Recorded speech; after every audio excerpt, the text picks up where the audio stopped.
കേരളക്കരയെ ഒന്നടങ്കം ഞെട്ടിച്ച സംഭവം. രാവിലെ ഏകദേശം 7 മണിയോടുകൂടി ഷഹദ് എന്ന ചെറുപ്പക്കാരന്റെ ഫോണിലേക്ക് ഒരു മെസ്സേജ് എത്തി. മൊബൈൽ ഫോൺ കയ്യിലെടുത്ത് മെസ്സേജ് നോക്കിയ സമയത്തായിരുന്നു തന്റെ അക്കൗണ്ടിൽ നിന്നും 40,000 രൂപ പിൻവലിച്ചതായുള്ള ബാങ്കിന്റെ മെസ്സേജ് ആയിരുന്നു അതെന്ന് മനസ്സിലായത്. ഷഹദിന്റെ കാർഡ് ഉപയോഗിച്ച് പണം പിൻവലിക്കുന്നത് അവന്റെ വാപ്പ സിദ്ദിഖായതുകൊണ്ട് തന്നെ ആദ്യം അതിലത്ര വലിയ അത്ഭുതമൊന്നും അവന് തോന്നിയില്ല. ഈ സമയത്തായിരുന്നു തന്റെ ഫോണിൽ ഉണ്ടായിരുന്ന മറ്റുള്ള മെസ്സേജുകളൊക്കെ ഷഹദ് ശ്രദ്ധിച്ചു നോക്കുന്നത്.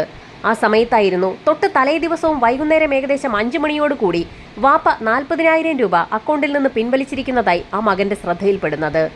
ഇറ്റലിയിൽ ജോലി ചെയ്യുന്ന ഷഹദ് തലേദിവസം രാത്രിയിൽ നാട്ടിലേക്ക് എത്തിയിട്ടേ ഉണ്ടായിരുന്നുള്ളൂ. കരിപ്പൂർ വിമാനത്താവളത്തിലെത്തിയ ഷഹദിനെ കൂട്ടാൻ ഉപ്പ എത്തുമെന്ന് അറിയിച്ചിരുന്നെങ്കിൽ പോലും കാറുമായി ഡ്രൈവറായിരുന്നു എത്തിയത്. ഹോട്ടൽ ഉടമയായ സിദ്ദിഖ് ബിസിനസ് ആവശ്യങ്ങളുമായി ബന്ധപ്പെട്ടുള്ള പർച്ചേസുകൾക്കായി ജോലിക്കാർക്കൊപ്പം കോഴിക്കോടേക്ക് പോകാറുള്ളത് പതിവായിരുന്നു. അതുകൊണ്ട് തന്നെ അദ്ദേഹം കോഴിക്കോട്ടേക്ക് പോയതാണെന്ന് ഷഹദിന്റെ ഉമ്മ അവനോട് പറഞ്ഞു. എന്നാൽ പലതവണ മാറി മാറി വിളിച്ചു നോക്കിയിട്ടും സിദ്ദിഖിന്റെ മൊബൈൽ ഫോൺ സ്വിച്ച്ഡ് ഓഫ് ആണെന്ന് മനസ്സിലാക്കിയ ഷഹദ് അവരുടെ ബന്ധുക്കളെയൊക്കെ വിളിച്ചൊന്ന് അന്വേഷിച്ചു. എന്നാൽ അവർക്കാർക്കും സിദ്ദിഖിന്റെ ഫോൺ കോൾ എത്തിയിട്ടില്ല എന്ന് മനസ്സിലാക്കിയതോടുകൂടി ഷഹദും ഉമ്മയും കൂടി ചേർന്ന് തിരൂർ പോലീസ് സ്റ്റേഷനിലെത്തി ബിസിനസ് ആവശ്യങ്ങൾക്കായി കോഴിക്കോടേക്ക് പോയ സിദ്ദിഖിനെ കുറിച്ച് യാതൊരു വിവരവുമില്ല എന്നുള്ളത് കാണിച്ച് ഒരു പരാതി നൽകി. 2 ദിവസങ്ങളിലായി 40,000 രൂപ വീതം ഷഹദിന്റെ അക്കൗണ്ടിൽ നിന്ന് സിദ്ദിഖ് പിൻവലിച്ചതായുള്ള മെസ്സേജുകൾ കൂടി പോലീസിന് കൈമാറി. പോലീസ് സംഘം ഉടൻ തന്നെ ആ മെസ്സേജുകൾ കേന്ദ്രീകരിച്ച് ഒരു അന്വേഷണം നടത്തി. ബാങ്കുമായി ബന്ധപ്പെടുത്തി നടത്തിയ അന്വേഷണത്തിൽ ആദ്യത്തെ തവണ പണം പിൻവലിച്ചിരിക്കുന്നത് കോഴിക്കോട് തേഞ്ഞിപ്പാലത്ത് വെച്ചാണെന്നും രണ്ടാമത്തെ തവണ പണം പിൻവലിച്ചിരിക്കുന്നത് ഏകദേശം അങ്ങാടിപ്പുറത്തിന് സമീപമുള്ള ഒരു ATM-ൽ നിന്നുമാണെന്നും വ്യക്തമായി. എന്നാൽ സമയം ഇത്രയായിട്ടും സിദ്ദിഖ് എന്തുകൊണ്ടാകാം മൊബൈൽ ഫോൺ സ്വിച്ച് ഓൺ ആക്കാത്തതെന്നുള്ള കാര്യത്തിൽ പോലീസിന് സംശയം തോന്നി. സ്റ്റേഷൻ SI ഉടൻ തന്നെ വിവരം മലപ്പുറം SP-ക്ക് കൈമാറി. അന്നത്തെ അന്വേഷണത്തിൽ പ്രത്യേകിച്ചൊന്നും തന്നെ കണ്ടെത്താൻ പോലീസിന് കഴിഞ്ഞില്ല. തൊട്ടടുത്ത ദിവസം അതിരാവിലെ തന്നെ സിദ്ദിഖിന്റെ മകൻ ഷഹദ് വീണ്ടും തനിക്കൊരു മെസ്സേജ് വന്നതായി അറിയിച്ചുകൊണ്ട് പോലീസ് സ്റ്റേഷനിലേക്ക് എത്തി. ഇത്തവണ പണം പിൻവലിച്ചിരിക്കുന്നത് പെരിന്തൽമണ്ണയിൽ വെച്ചാണ്. പക്ഷേ അപ്പോഴും സിദ്ദിഖിന്റെ മൊബൈൽ ഫോൺ സ്വിച്ച്ഡ് ഓഫ് തന്നെയായിരുന്നു. പണം പിൻവലിക്കപ്പെട്ട 3 ATM-കളും കേന്ദ്രീകരിച്ച് വിശദമായ ഒരു അന്വേഷണം നടത്താൻ SP ഉത്തരവിട്ടു. SP-യുടെ നിർദ്ദേശപ്രകാരം തിരൂർ സ്റ്റേഷനിൽ നിന്നും ഒരു സംഘം പോലീസുകാർ തേഞ്ഞിപ്പാലത്തും അങ്ങാടിപ്പുറത്തും പെരിന്തൽമണ്ണയിലുമുള്ള ATM-കൾ കേന്ദ്രീകരിച്ച് അന്വേഷണം നടത്തി. 3 ATM-കളിലെയും CCTV ഫൂട്ടേജുകൾ പോലീസ് സംഘം കളക്ട് ചെയ്തു. ആ വിഷ്വൽസ് പരിശോധിച്ച സമയത്ത് പണം പിൻവലിക്കപ്പെട്ട സമയത്ത് 3 ATM-കളിലും കയറിയിരിക്കുന്നത് ഒരേ ഒരു വ്യക്തിയാണെന്ന് തെളിഞ്ഞു. എന്നാൽ അത് ഹോട്ടൽ ഉടമ സിദ്ദിഖായിരുന്നില്ല. ആ ഫൂട്ടേജുകൾ കണ്ട സമയത്ത് തന്നെ ഷഹദ് പോലീസിനെ ഒരു കാര്യം അറിയിച്ചു. ആ വിഷ്വലുകളിലുള്ള വ്യക്തി അവരുടെ ഹോട്ടലിൽ തന്നെ ജോലി ചെയ്യുന്ന ഷിബിലി എന്ന ആളാണ്. സിദ്ദിഖിന്റെ കൈവശമുള്ള ATM കാർഡ് ഉപയോഗിച്ച് ഹോട്ടലിലെ ജീവനക്കാരനായ ഷിബിലി എങ്ങനെയാണ് പണം പിൻവലിക്കുന്നതെന്ന് പോലീസിന് സംശയം തോന്നി. ആ നിമിഷത്തിലായിരുന്നു സ്റ്റേഷനിൽ ഹോട്ടൽ ഉടമയായ സിദ്ദിഖിന്റെ പേരിൽ ഒരു മാൻ മിസ്സിംഗ് കേസ് രജിസ്റ്റർ ചെയ്യപ്പെടുന്നത്. ഏതാനും നാളുകൾക്ക് മുൻപായിരുന്നു ഷിബിലി എന്ന 22-കാരൻ ഹോട്ടലിൽ ജോലി അന്വേഷിച്ചെത്തിയതും അവിടെ ജോയിൻ ചെയ്യുന്നതും. ഷിബിലിയുടെ ഫോൺ നമ്പർ കളക്ട് ചെയ്ത പോലീസ് സംഘം ആ ഫോണിലേക്ക് വിളിച്ച സമയത്ത് അതും സ്വിച്ച്ഡ് ഓഫ് ആണെന്ന് മനസ്സിലായി. അതിനു പുറമെ സിദ്ദിഖിന്റെ ഹോട്ടൽ കേന്ദ്രീകരിച്ച് നടത്തിയ അന്വേഷണത്തിൽ വേറെ ചില കാര്യങ്ങൾ കൂടി പോലീസിന് മനസ്സിലായി. സിദ്ദിഖിനെ കാണാനില്ല എന്നുള്ള പരാതി പോലീസ് സ്റ്റേഷനിൽ ലഭിക്കുന്നതിന് തൊട്ട് തലേ ദിവസം ഉച്ചയോടുകൂടി ഹോട്ടലിൽ നിന്നും സിദ്ദിഖും അതോടൊപ്പം തന്നെ ജീവനക്കാരനായ ഷിബിലിയും പോയിരിക്കുകയാണ്. അതിനുശേഷം അവരെ രണ്ടുപേരെയും ആരും കണ്ടിട്ടില്ല. രണ്ടുപേരുടെയും മൊബൈൽ ഫോണുകൾ സ്വിച്ച്ഡ് ഓഫ് ആണ്. രണ്ടുപേരുടെയും മൊബൈൽ ഫോണുകൾ സ്വിച്ച്ഡ് ഓഫ് ആണെങ്കിൽ പോലും ഷിബിലി പല സ്ഥലങ്ങളിൽ നിന്നായി സിദ്ദിഖിന്റെ ATM കാർഡ് ഉപയോഗിച്ച് പണം പിൻവലിക്കുന്നുമുണ്ട്. പോലീസ് സംഘം ഉടൻ തന്നെ സൈബർ സെല്ലുമായി ബന്ധപ്പെട്ട് സിദ്ദിഖിന്റെയും അതോടൊപ്പം തന്നെ ജീവനക്കാരനായ ഷിബിലിയുടെയും മൊബൈൽ ഫോണുകൾ കേന്ദ്രീകരിച്ച് ഒരു അന്വേഷണം നടത്താൻ നിർദ്ദേശം നൽകി. അന്വേഷണത്തിൽ സിദ്ദിഖിനെ അവസാനമായി വിളിച്ചിട്ടുള്ള നമ്പറുകളുടെ കൂട്ടത്തിൽ ഒരെണ്ണം സ്വിച്ച്ഡ് ഓഫ് ആണെന്ന് കണ്ടെത്തി. സ്വിച്ച് ഓഫ് ആയ മൊബൈൽ ഫോണിന്റെ ഉടമ സിദ്ദിഖിന്റെ തന്നെ കുടുംബത്തിൽപ്പെട്ട ആരെങ്കിലും ആണോ എന്ന് അറിയുന്നതിനായി സിദ്ദിഖിന്റെ മകൻ ഷഹദിന്റെ ഫോണിൽ ആ നമ്പർ ഒന്ന് ടൈപ്പ് ചെയ്ത് നോക്കാൻ പോലീസ് നിർദ്ദേശം നൽകി. ആ നമ്പർ സിദ്ദിഖിന്റെ മകന്റെ ഫോണിൽ ടൈപ്പ് ചെയ്ത സമയത്ത് ഒരു പേര് തെളിഞ്ഞു വന്നു. ഹോട്ടലിലെ ജീവനക്കാരി ഫർഹാന എന്ന യുവതിയുടെ നമ്പർ ആയിരുന്നു അത്. സിദ്ദിഖിന്റെ തന്നെ സുഹൃത്തിന്റെ ഒരു മകൾ കൂടിയായതുകൊണ്ട് അവൾക്ക് സിദ്ദിഖ് സന്തോഷപൂർവ്വം ഹോട്ടലിൽ ജോലി നൽകുകയായിരുന്നു. ഫർഹാനയുടെ റെക്കമെൻഡേഷൻ മൂലമാണ് ഷിബിലിക്ക് ഹോട്ടലിൽ ജോലി നൽകിയതെന്നുകൂടി സിദ്ദിഖിന്റെ മകൻ പോലീസിന് മൊഴി നൽകി. ഫർഹാനയെക്കുറിച്ച് ഹോട്ടലിലുള്ള മറ്റാളുകളോട് തിരക്കിയ സമയത്തായിരുന്നു ഞെട്ടിക്കുന്ന ഒരു കാര്യം പോലീസിന് മനസ്സിലായത്. സിദ്ദിഖിനെ കാണാതായ ദിവസം മുതൽ ഫർഹാനയും കാണാനില്ല. ഫർഹാനയുടെ കോൾ ഡാറ്റ റെക്കോർഡുകൾ കേന്ദ്രീകരിച്ച് ഒരു അന്വേഷണം നടത്താൻ ഉടൻ തന്നെ സൈബർ സെല്ലിന് നിർദ്ദേശം നൽകി. കോൾ ഡാറ്റ റെക്കോർഡുകൾ വിശദമായി പരിശോധിച്ച സമയത്ത് മൂവർ സംഘത്തിനെ കാണാതായ ദിവസം തന്നെ വൈകുന്നേരം 3:30 മണിയോടുകൂടി ഫർഹാന ആഷിഖ് എന്നൊരു വ്യക്തിയെ വിളിച്ചിട്ടുണ്ടെന്ന് കണ്ടെത്തി. ആ സമയത്ത് രണ്ടുപേരുടെയും മൊബൈൽ ടവറുകൾ ഏത് ലൊക്കേഷനിലായിരുന്നു എന്ന് പോലീസ് അന്വേഷണം നടത്തി. അന്വേഷണത്തിൽ 2 മൊബൈൽ ഫോണുകളും തേഞ്ഞിപ്പാലത്തുള്ള ടവർ ലൊക്കേഷന് കീഴിലാണെന്ന് മനസ്സിലായി. ഇതോടൊപ്പം തന്നെ അതേസമയം സിദ്ദിഖിന്റെയും ഷിബിലിയുടെയും മൊബൈൽ ഫോണുകളും തേഞ്ഞിപ്പാലത്തുള്ള ടവർ ലൊക്കേഷൻ പരിധിയിലാണെന്ന് കണ്ടെത്തി. ഈ സമയത്തായിരുന്നു വളരെ നിർണായകമായ ഒരു വിവരം സിദ്ദിഖിന്റെ മകൻ ഷാഹിദ് പോലീസിനോട് കൈമാറുന്നത്. തലേ ദിവസം ഇറ്റലിയിൽ നിന്ന് നാട്ടിലേക്കുള്ള യാത്രയായതുകൊണ്ട് തന്നെ മൊബൈൽ ഫോണിലേക്ക് വന്നിട്ടുള്ള മെസ്സേജുകളൊന്നും തന്നെ ഷഹദ് അത്ര ശ്രദ്ധിച്ചിട്ടുണ്ടായിരുന്നില്ല. മൂവർ സംഘത്തിനെ കാണാതായ ദിവസം വൈകുന്നേരം കോഴിക്കോട് ഡി കാസ ഹോട്ടലിൽ 2 റൂമുകൾ ബുക്ക് ചെയ്ത് കാർഡ് ഉപയോഗിച്ച് പണമടച്ചതിന്റെ മെസ്സേജ് ഷഹീദിന്റെ ഫോണിലേക്ക് എത്തിയിട്ടുണ്ട്. പോലീസ് സംഘം ഉടൻ തന്നെ കോഴിക്കോട്ടെത്തി ഹോട്ടൽ കേന്ദ്രീകരിച്ച് ഒരു അന്വേഷണം നടത്തി. അന്വേഷണത്തിൽ 2 റൂമുകൾ സിദ്ദിഖ് തന്നെയാണ് ബുക്ക് ചെയ്തതെന്നുള്ള വിവരം ഹോട്ടൽ ജീവനക്കാർ പോലീസിന് മുൻപാകെ മൊഴി നൽകി. സിദ്ദിഖിന് താമസിക്കാൻ എന്തിനാണ് 2 മുറി എടുത്തതെന്നായിരുന്നു പോലീസിന്റെ സംശയം. അതേക്കുറിച്ചും ഹോട്ടൽ ജീവനക്കാർ വ്യക്തമായ മറുപടി പോലീസിന് നൽകി. ഒരു മുറി സിദ്ദിഖിനും ഒരു മുറി അദ്ദേഹം തന്റെ മരുമകൾക്കും വേണ്ടിയാണ് എടുത്തിരിക്കുന്നതെന്നായിരുന്നു ജീവനക്കാർ പോലീസിനോട് പറഞ്ഞത്. പോലീസ് സംഘം ഉടൻ തന്നെ സിദ്ദിഖിന്റെ മകൻ ഷഹീദിനെ വിളിച്ച് വിവരങ്ങൾ തിരക്കി. എന്നാൽ അങ്ങനെ ഒരു മരുമകളെ കുറിച്ച് തനിക്കറിവില്ല എന്ന് ഷഹീദ് പറഞ്ഞതോടുകൂടി പോലീസിന് ആകെ സംശയമായി. പോലീസ് സംഘം ഉടൻ തന്നെ ആ 2 മുറികളും തുറന്നു കാണിക്കാൻ ജീവനക്കാരോട് ആവശ്യപ്പെട്ടു.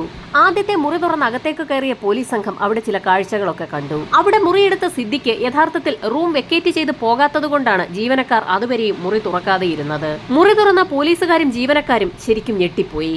മുറി തുറന്നപ്പോൾ തന്നെ രക്തത്തിന്റെ രൂക്ഷഗന്ധമായിരുന്നു അവിടെ നിറഞ്ഞു നിന്നിരുന്നത്. രക്തത്തിന്റെ രൂക്ഷഗന്ധമുണ്ടെങ്കിൽ പോലും അവിടെയെങ്ങും ഒരു തുള്ളി രക്തം പോലും കാണാനില്ല. ബാത്റൂമിനുള്ളിലേക്ക് കടന്ന പോലീസ് സംഘത്തിന് ബാത്റൂമിനുള്ളിലും രൂക്ഷഗന്ധം അനുഭവപ്പെട്ടു. ബാത്റൂമിന്റെ തറയൊക്കെ കഴുകി വൃത്തിയാക്കിയ നിലയിലായിരുന്നെങ്കിൽ പോലും അവിടെയൊക്കെ രക്തം ചിതറിയതിന്റെ ചില പാടുകൾ ഉണ്ടായിരുന്നു. ആ മുറിയിൽ എന്തൊക്കെയോ സംഭവിച്ചിട്ടുണ്ടെന്ന് മനസ്സിലാക്കിയ സംഘം സിദ്ദിഖ് ബുക്ക് ചെയ്ത 2ാമത്തെ മുറിയും തുറന്നു പരിശോധിച്ചു. എന്നാൽ ആ മുറിയിൽ നിന്ന് പ്രത്യേകിച്ചൊന്നും കണ്ടെത്താനായില്ല. ഈ സമയത്തായിരുന്നു സിദ്ദിഖിന്റെ മകൻ വീണ്ടും പോലീസിനെ വിളിച്ച് ഒരു കാര്യം അറിയിച്ചത്. അക്കൗണ്ടിൽ നിന്നും വീണ്ടും പണം പിൻവലിച്ചതിന്റെ മെസ്സേജ് എത്തിയിരിക്കുകയാണ്. ഇത്തവണ തൃശൂരിലെ ചെറുതുരുത്തിക്ക് സമീപത്തുള്ള ATM-ൽ നിന്നാണ് പണം പിൻവലിച്ചിരിക്കുന്നത്. സിദ്ദിഖിനെ തേടി പോലീസ് സംഘം ഹോട്ടലുകൾ കയറിയിറങ്ങുന്ന സമയത്ത് സിദ്ദിഖ് കേരളത്തിൽ അങ്ങോളം ഇങ്ങോളമുള്ള ATM-കളിൽ നിന്ന് പണം പിൻവലിച്ചുകൊണ്ടിരിക്കുകയാണെന്ന് പോലീസിന് വ്യക്തമായി. ഹോട്ടൽ മുറിയിൽ വിശദമായ പരിശോധന നടത്തുന്നതിനായി ഫോറൻസിക് സംഘത്തിന് നിർദ്ദേശം നൽകിയ ശേഷം SP അടങ്ങുന്ന സംഘം തൃശൂരിലെ ചെറുതുരുത്തിയിലേക്ക് പുറപ്പെട്ടു. ചെറുതുരുത്തിയിലെത്തി ATM കേന്ദ്രീകരിച്ച് നടത്തിയ അന്വേഷണത്തിൽ ഇത്തവണയും പണം പിൻവലിച്ചിരിക്കുന്നത് ഷിബിലി തന്നെയാണെന്ന് വ്യക്തമായി. ഇതുവരെ ഒരു ATM-ൽ പോലും സിദ്ദിഖ് നേരിട്ടിറങ്ങി പണം പിൻവലിക്കുന്നതിന്റെ കാഴ്ച പോലീസിന് കണ്ടെത്താനായിട്ടില്ല. അതുകൊണ്ട് തന്നെ ഷിബിലിയും സംഘവും തൃശൂർ എവിടെയെങ്കിലും കറങ്ങുന്നുണ്ടാകുമെന്ന് കരുതി തൃശൂരിലുള്ള റെയിൽവേ സ്റ്റേഷനുകളും ബസ് സ്റ്റാൻഡുകളും ഒക്കെ കേന്ദ്രീകരിച്ച് പോലീസ് സംഘം ഉടൻ തന്നെ ഒരു അന്വേഷണം നടത്താൻ തീരുമാനിച്ചു. ഹോട്ടലുടമ സിദ്ദിഖിന്റെ തിരോധാനവുമായി ബന്ധപ്പെട്ടുള്ള എല്ലാ ഡീറ്റെയിൽസും ഉടൻ തന്നെ കേരളത്തിൽ അങ്ങോളം ഇങ്ങോളമുള്ള സ്റ്റേഷനുകളിലേക്ക് ഫോർവേഡ് ചെയ്യുകയും ചെയ്തു. ഈ സമയത്തായിരുന്നു വളരെ നിർണായകമായ ഒരു വിവരം പോലീസിനെ തേടിയെത്തുന്നത്. തൃശൂർ ചെറുതുരുത്തിക്ക് സമീപം സിദ്ദിഖിന്റെ കാർ ഉപേക്ഷിക്കപ്പെട്ട നിലയിൽ കണ്ടെത്തിയെന്നുള്ള വിവരമായിരുന്നു അത്.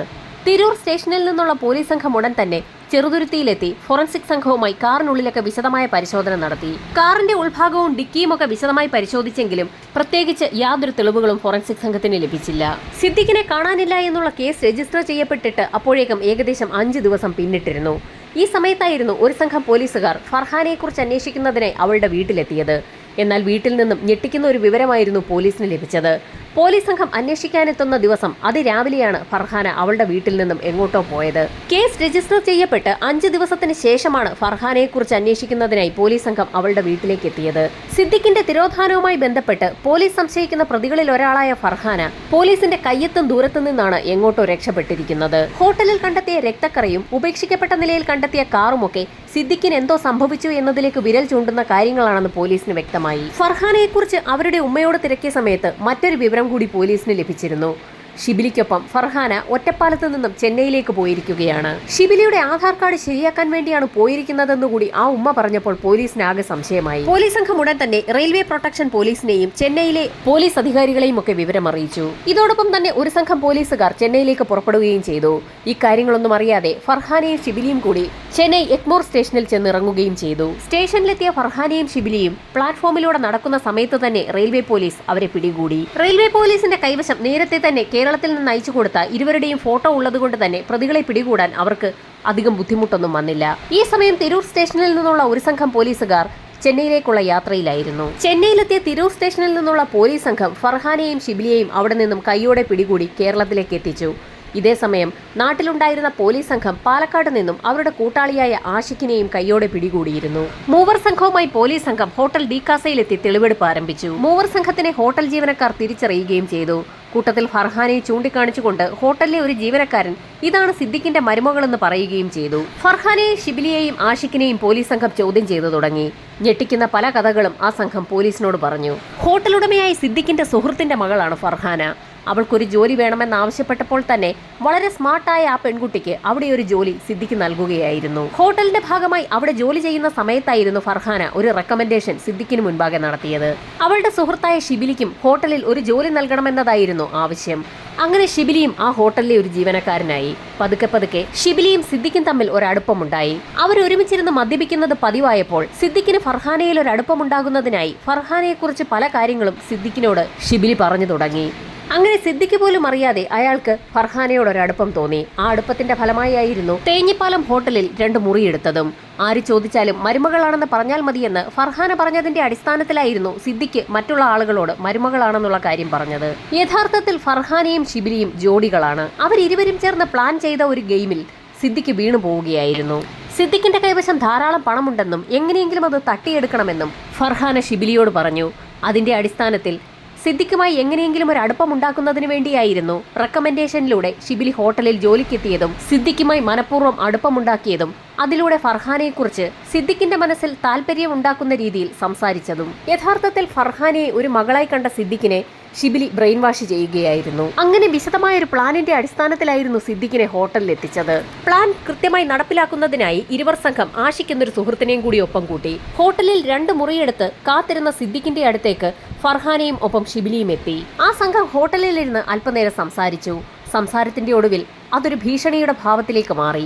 ഫർഹാനയെ സിദ്ദിഖ് ഉപദ്രവിക്കാൻ ശ്രമിച്ചു എന്ന രീതിയിൽ പോലീസിൽ പരാതി നൽകുമെന്നായിരുന്നു ആ സംഘം സിദ്ദിഖിനെ ഭീഷണിപ്പെടുത്തിയത്.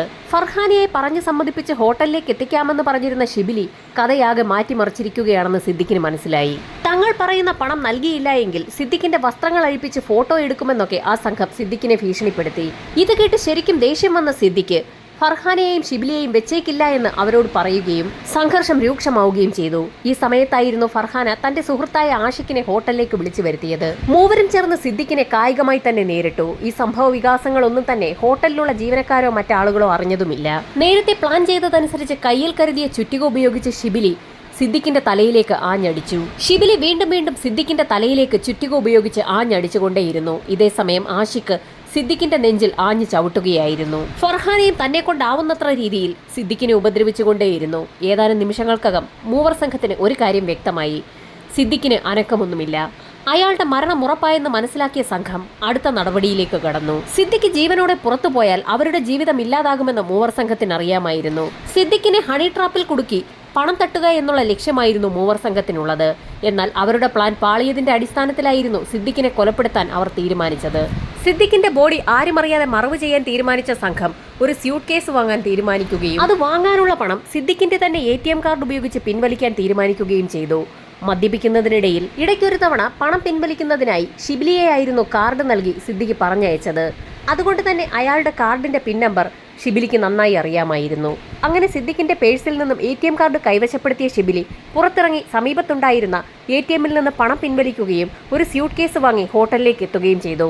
ആ സമയത്തായിരുന്നു സിദ്ദിഖിന്റെ ശരീരം ആ സ്യൂട്ട് കേസിനുള്ളിൽ ഒതുങ്ങില്ല എന്ന് മനസ്സിലാക്കിയ ആഷിഖ് മറ്റൊരു സ്യൂട്ട് കേസ് കൂടി വാങ്ങാൻ ആവശ്യപ്പെട്ടത്. മാനാഞ്ചിറയിലുള്ള ഒരു സ്യൂട്ട് കേസ് കടയിൽ നിന്നും 2 സ്യൂട്ട് കേസുകളാണ് അങ്ങനെ ആ സംഘം വാങ്ങിയത്. സിദ്ദിഖിനെ ഒരു സ്യൂട്ട് കേസിൽ ഉൾക്കൊള്ളിക്കാൻ കഴിയില്ല എന്ന് മനസ്സിലാക്കിയ സംഘം അയാളുടെ ശരീരം 2ആയി മുറിക്കാൻ തീരുമാനിച്ചു. അതിനായി മരം മുറിക്കുന്ന ഒരു കട്ടർ കൂടി ആ സംഘം വാങ്ങി.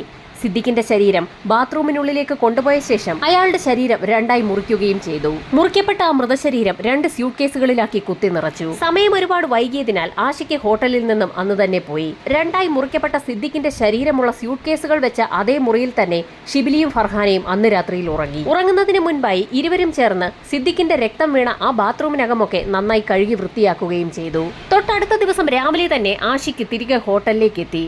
ഈ സമയം ഫർഹാനയും ഷിബിലിയും ചേർന്ന് ഹോട്ടലിൽ ആർക്കും സംശയം തോന്നാത്ത രീതിയിൽ 2 സ്യൂട്ട് കേസുകളും ഹോട്ടലിന് പുറത്തേക്ക് കൊണ്ടുവരികയും സിദ്ദിഖിന്റെ വാഹനത്തിന്റെ ഡിക്കിക്കുള്ളിലേക്ക് കയറ്റുകയും ചെയ്തു. അതോടൊപ്പം തന്നെ സിദ്ദിഖിന്റെ ശരീരം 2ആയി മുറിക്കുന്നതിനായി ഉപയോഗിച്ച മരം മുറിക്കുന്ന കട്ടറും സിദ്ദിഖുമായി ബന്ധപ്പെട്ടുള്ള മറ്റുള്ള സാധനങ്ങളെല്ലാം മറ്റൊരു കവറിലേക്ക് മാറ്റുകയും ചെയ്തു. സിദ്ദിഖിന്റെ കൊലപാതകം നടന്ന ഹോട്ടൽ മുറിയും ബാത്റൂമും ഒക്കെ വൃത്തിയാക്കിയ ശേഷം മൂവർ സംഘം ഹോട്ടലിൽ നിന്ന് പുറത്തിറങ്ങി കാറിൽ കയറി രക്ഷപ്പെട്ടു. മുറിയെടുത്തിരിക്കുന്നത് സിദ്ദിഖ് ആയതുകൊണ്ട് തന്നെ സിദ്ദിഖിനെ കാണാനെത്തിയ ആളുകൾ പുറത്തേക്ക് പോയതും വന്നതുമൊന്നും ഹോട്ടൽ ജീവനക്കാർ അത്ര കാര്യമാക്കിയതുമില്ല. ഹോട്ടലിൽ നിന്ന് പുറപ്പെട്ട സംഘം നേരെ പെരിന്തൽമണ്ണയിലും അങ്ങാടിപ്പുറത്തേക്കും പോവുകയും അവിടെ നിന്നൊക്കെയുള്ള ATMകളിൽ നിന്ന് പണം എടുക്കുകയും ചെയ്തു. അവിടെ നിന്ന് മണ്ണാർക്കാട് വഴി അട്ടപ്പാടിയിലേക്ക് പോയ സംഘം അവിടെയുള്ള ഹെയർപിൻ വളവുകളിലെ കൊക്കയിലേക്കാണ് ആ സ്യൂട്ട് കേസുകൾ വലിച്ചെറിയാൻ തീരുമാനിച്ചത്. ശരീരം മുറിക്കാൻ ഉപയോഗിച്ച കട്ടറുകളും മറ്റ് സാധനങ്ങളും ചിരട്ടമലയിലായിരുന്നു ആ സംഘം ഉപേക്ഷിച്ചത്. പല സാധനങ്ങളും പല സ്ഥലത്ത് ഉപേക്ഷിക്കണമെന്നുള്ളത് ഫർഹാനയുടെ ബുദ്ധിയായിരുന്നു. അങ്ങനെ എല്ലാ സാധനങ്ങളും പല സ്ഥലങ്ങളിലായി ഉപേക്ഷിച്ച ശേഷം ആ സംഘം സിദ്ദിഖിന്റെ കാറ് ചെറുതുരുത്തിയിലെത്തി അവിടെ ഒരു ഭാഗത്ത് ഉപേക്ഷിക്കുകയായിരുന്നു. ശേഷം മൂവർ സംഘം അവരവരുടെ വീടുകളിലേക്ക് മടങ്ങി. പോലീസ് അന്വേഷണം ഊർജിതമാകുന്നതിന് മുൻപ് തന്നെ നാടുവിടാനായിരുന്നു മൂവർ സംഘത്തിന്റെ തീരുമാനം. ഫർഹാനയും ഷിബിലിയും ചെന്നൈയിലേക്ക് നാടുവിട്ട സമയത്ത് ആഷിഖിന് പാലക്കാട് വരെ എത്താനേ സാധിച്ചിരുന്നുള്ളൂ. അപ്പോഴേക്കും അയാൾ പോലീസ് പിടിയിലാവുകയായിരുന്നു. ഇത്രയും കാര്യങ്ങൾ പോലീസിനോട് പറഞ്ഞത് ആഷിഖും ഷിബിലിയും ചേർന്നായിരുന്നു. എന്നാൽ ഫർഹാന തനിക്കിതിലൊന്നും യാതൊരു ബന്ധവുമില്ല എന്ന് പറഞ്ഞുകൊണ്ട് അവർ പറഞ്ഞ കഥകളൊക്കെ പൂർണ്ണമായും പോലീസിന് മുൻപാകെ തള്ളിപ്പറഞ്ഞു. ഫർഹാന ചെയ്ത ഒരേ ഒരു തെറ്റ് ഷിബിലി പറഞ്ഞതനുസരിച്ച് അയാൾക്ക് സിദ്ദിഖിന്റെ ഹോട്ടലിൽ ഒരു ജോലി തരപ്പെടുത്തി കൊടുത്തത് മാത്രമാണെന്നായിരുന്നു പോലീസിന് മുൻപാകെ അവൾ മൊഴി നൽകിയത്. ബാക്കി പ്ലാനുകളൊക്കെ ഷിബിലിയുടേതായിരുന്നു എന്നും ഷിബിലി പറഞ്ഞതനുസരിച്ചാണ് താൻ തേഞ്ഞിപ്പാലത്തെ ഹോട്ടലിലെത്തിയതെന്നും അവിടെ എത്തിയപ്പോൾ അപ്രതീക്ഷിതമായി സിദ്ദിഖിനെ കണ്ട അവൾ ഞെട്ടിപ്പോയെന്നുമൊക്കെ അവൾ പോലീസിന് മുൻപാകെ മൊഴി നൽകി. അവിടെ വെച്ച് സംസാരം വഷളായ സമയത്ത് ഷിബിലി ആവശ്യപ്പെട്ടതനുസരിച്ചായിരുന്നു ഫർഹാൻ സുഹൃത്തായ ആഷിഖിനെ ഹോട്ടലിലേക്ക് വിളിച്ചു വരുത്തിയതെന്നും ആഷിഖും ഷിബിലിയും ചേർന്നാണ് സിദ്ദിഖിനെ ഉപദ്രവിച്ചതെന്നും സിദ്ദിഖിനെ ചുറ്റിക ഉപയോഗിച്ച് ഷിബിലി അടിച്ചു വീഴ്ത്തുന്ന സമയത്ത് തന്നെ ഭയന്നു പോയ താൻ അവിടെ നിന്നും ഇറങ്ങി ഓടിയെന്നുമൊക്കെ ഫർഹാന പോലീസിന് മൊഴി നൽകി. പിന്നീട് ഹോട്ടലിൽ നടന്ന കാര്യങ്ങളൊന്നും തനിക്കറിവില്ല എന്നായിരുന്നു ഫർഹാന പോലീസിന് മുൻപാകെ പറഞ്ഞത്.